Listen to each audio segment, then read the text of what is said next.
Ayan guys, nandito na kami sa bahay ni ni Nung John. Ayan, nauna kami. Kami lang na yung dito mga anak ko.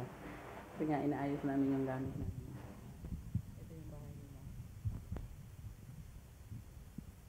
Ayan, napadesign niya to guys bago siya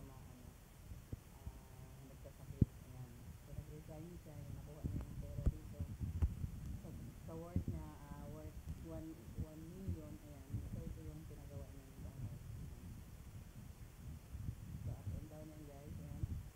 Third floor to. Ayan, na bahay na to. Kasi dati nung bago lang ako nag-asawa guys. Ayan. Nandito kami. Sira-sira pa tong bahay na to. Pero dinesign niya to na bago siya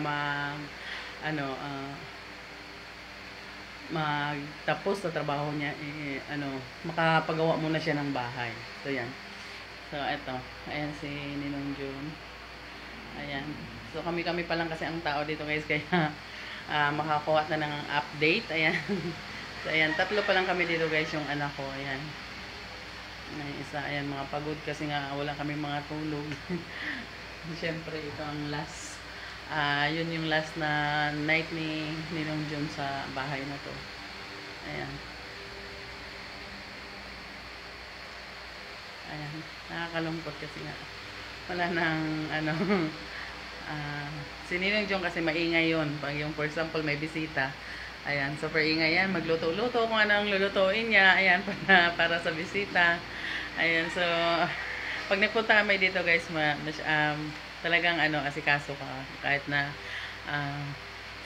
sa totoo lang hindi naman talaga ako yung kamag-anak nila, yung asawa ko yung kamag-anak nila, pero pag pumunta kami dito, yung asawa ko yung pinagsasabihan lagi niya, sabihin, magbago ka na, ayusin mo ang buhay mo, huwag kang lagi mong babae, gano'n, lagi, yan ang lagi niya sinasabi doon, kasi nung bago pa umalis yun, gano'n, pinag-anuhan niya muna, pinagsabihan na, gano'n, ayusin mo na buhay mo, ayusin mo na pamilya mo, ayan, aalis ka, pero para sa pamilya mo, hindi kung sa ano-ano pa, ayan, so,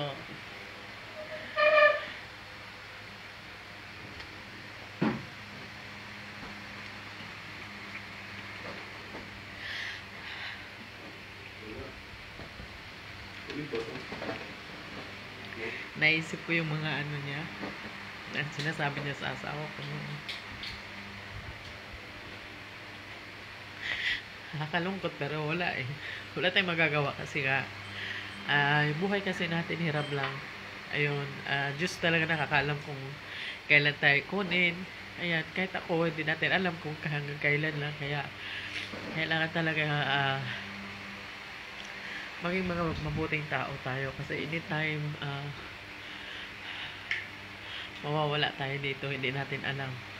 Kahit natutulog ka lang, kahit wala kang sakit, kung talagang oras mo na, wala makakapagpigil nun. Kasi nga, yung buhay natin, hiniram lang natin sa kanya. Ayan, siya may gawa nito guys, kaya wala tayong magagawa dyan pag once na kinuha na niya. Kahit na anong gawin mo, wala kang magagawa kasi may hangganan talaga ang buhay ng tao. Kaya, ayan. Hanggang nandito tayo sa mundong ibabaw, gumawa tayo ng mabuti. Ayan, para kahit pa paano magawa mo yung mission mo dito sa dito sa mundong ibabaw. Ayan.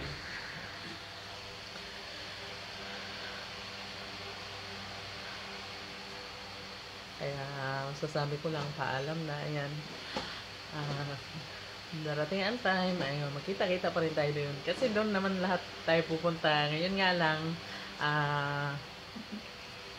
nauna ka lang, pero pagdating ng araw, doon rin naman ang punta namin. So, kita-kits na lang tayo doon.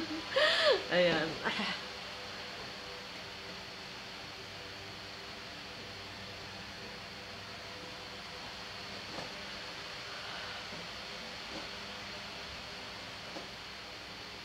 Salamat sa lahat ng mga paalala.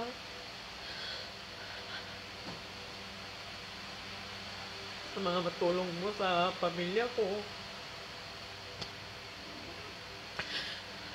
Sa mga time na hirap kami, andiyan ka para tulungan kami. Lalo, especially yung nandito kami sa Villamor. Nakitira kami dito sa'yo. Salamat.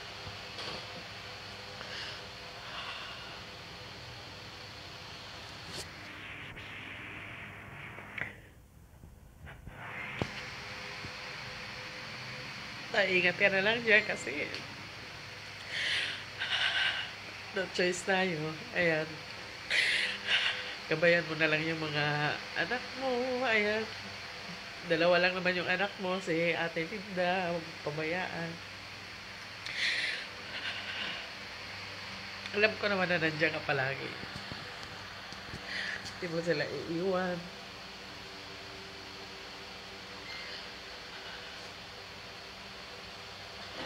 Yun lang, Kuya. Ninong Diyos, salamat. Maraming salamat sa lahat ng tulong mo sa amin, sa pamilya ko.